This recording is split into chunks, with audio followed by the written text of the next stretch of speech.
நடைபெற்றிருக்கிற பட்ஜெட்டில் நீங்கள் பார்த்தீங்கன்னா இன்றைக்கு பெயர் மாற்றமும் இடமாற்றத்தை தவிர வேறு எதுவுமே கொடுக்கல. அம்மாவுடைய ஆட்சியில் வழங்கிய திட்டங்கள் மடிக்கணினிலிருந்து சைக்கிளிலிருந்து இன்றைக்கு பெயர் மாற்றம் செய்யப்பட்டிருக்கிறது.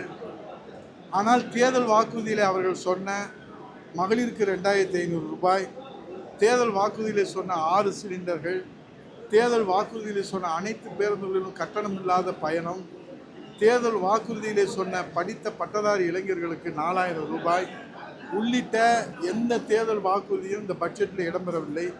3 மாதத்திலே 22,000 கோடி கடன் வாங்கியிருக்கிறார்கள். இந்த நிதியாண்டிலே 1,22,000 கோடி கடன் வாங்குவதற்கு இன்றைக்கு நிர்ணயித்திருக்கிறார்கள் பட்ஜெட்டில். நிதித்துறையுடைய செயலாளர் பெரும் மதிப்புக்குரிய சித்திக் IAS அவர்கள் 50 ஆண்டுகள் ஆனாலும் கடன் சுமையை குறைக்க முடியாது என்று ஒப்புதல் வாக்குமூலம் கொடுத்திருக்கிறார்கள். இப்போது கடன் அளவு கூடிக்கொண்டே போகும் என்று சொல்கிறார்கள். நடைமுறை செலவுக்கே இந்த 3 மாதத்திலே 22,000 கோடி வாங்கியிருக்கிறார்கள் என்று சொன்னால் இது எப்படிப்பட்ட நிர்வாகம் என்பதை பார்க்க வேண்டும். கொரோனா காலத்திலே வரி வருவாய் எதுவுமே இல்லாத காலத்திலே கூட புரட்சி தமிழர் ஐயா எடப்பாடியார் அவர்கள் மிக சிறந்த நிர்வாகத்தை வழங்கினார்கள். இன்றைக்கு கொரோனா காலம் என்றாலும் சரி, வெள்ள காலம் என்றாலும் சரி, புயல் காலம் என்றாலும் சரி, இந்த தாய் தமிழ்நாட்டு மக்களுக்கு ஒரு ரொட்டி துண்டு கூட கொடுக்காத விஜய் அவர்கள் இந்த தமிழ் மண்ணுக்காக, தமிழ் இனத்திற்காக, தமிழ்நாட்டுக்காக போராட்ட களத்திற்கே செல்லாத விஜய் அவர்கள், பட்டினி போராட்டம் என்றால் என்னவென்று அறியாத விஜய் அவர்கள் எந்த தியாகமும் செய்யாமல் இந்த நாட்டிலே முதலமைச்சராக வந்திருக்கிறார் என்று சொன்னால் அவருக்கு நடிக்க தெரிகிறது. எங்கள் புரட்சி தமிழர் ஐயா எடப்பாடியார் அவர்களுக்கு மக்கள் மனதை படிக்க தெரிந்த அவருக்கு நடிக்க தெரியவில்லை, வசீகர வசனம் பேச தெரியவில்லை, பஞ்சு டயலாக் பேச தெரியவில்லை, கவர்ச்சி வசனம் பேச தெரியவில்லை.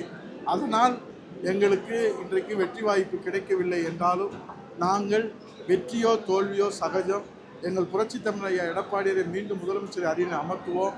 அவர்தான் காவிரியை காப்பாளர் என்று விவசாயிகளால் பட்டம் சூட்டப்பட்டவர். டெல்டா மாவட்டத்தை பாதுகாக்கப்பட்ட மண்டலமாக உருவாக்கினார். 50 ஆண்டு கால காவேரி பிரச்சனைக்கு தீர்வு கண்டார். நதிநீர் இணைப்பு, நடந்தாய்வாளி காவேரி திட்டம், குண்டாறு காவேரி இணைப்பு திட்டம், இப்படி பல்வேறு திட்டங்களை சிறப்பாக செய்தார். இதே தூத்துக்குடிக்கு அண்ணன் சண்முகநாதனும் இப்போது எங்களிடத்தில் இல்லை என்றாலும் பல சாதனை கூட்டுக்குடிநீர் திட்டத்தில் இருந்து பல சாதனை திட்டங்களை இந்த தூத்துக்குடி மாவட்டத்திற்கு வழங்கினார்கள்.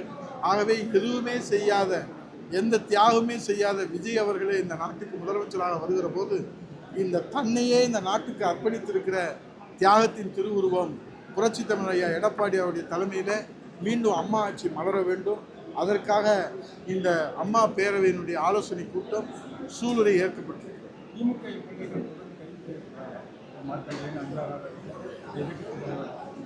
இல்லை, உரிமை மீறல் பிரச்சனை கொண்டு வருவோம்னு சபாநாயகர் சொல்லியிருக்கிறாரு.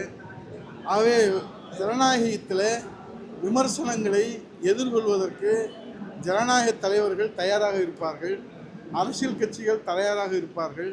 பொதுவாக இது மாதிரி அவதூறு நிலைகளிலே வழக்கு தொடுப்பார்கள்.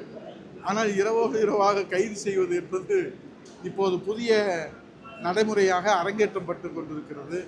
ஆனால் இப்படி அடக்குமுறையினாலே விமர்சனங்களை அடக்கி விடலாம் என்று விஜய்க்கு யாராவது ஆலோசனை கூறினால் அது தவறான ஆலோசனையாக அமையும்.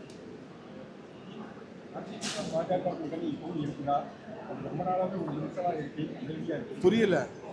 அதிமுக பாஜக ரொம்ப நாளாக ஒரு அமைதியான ஒரு சூழல்.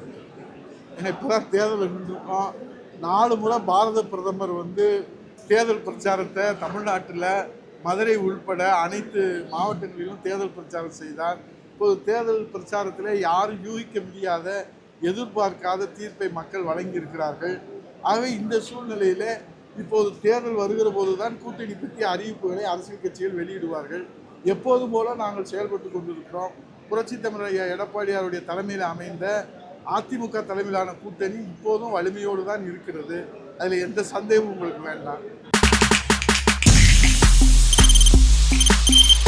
தவிர்க்க முடியாத தம்ப்நெயில்ஸ், கலக்கலான கண்டென்ட்ஸ், சினிமாவும் சீரியஸ் பிரச்சனைகளும், பல வருடங்கள் இடைவெளிக்கு பிறகு இந்த படத்துல ஒரு கலகலப்பும் கைகலப்பும், போயிட்டே தான் இருக்காரே தவிர இல்லாமல் பிரேக்கிங் நியூஸ் சொல்லும் தந்தி டிவி ஆப். இன்ஸ்டா தலைமுறை வரை இறங்கி அடிக்கும் தந்தி டிவியின் டிஜிட்டல் எக்ஸ்க்ளூசிவ்.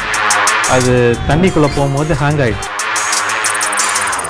உங்களுக்கு விஜய் சார் எந்த அளவுக்கு ரொம்ப பிடிக்கும்? Of course, Malayalis are huge Vijay sir fans. ரெண்டு பேருமே ரொம்ப பிடிக்கும் எனக்கு.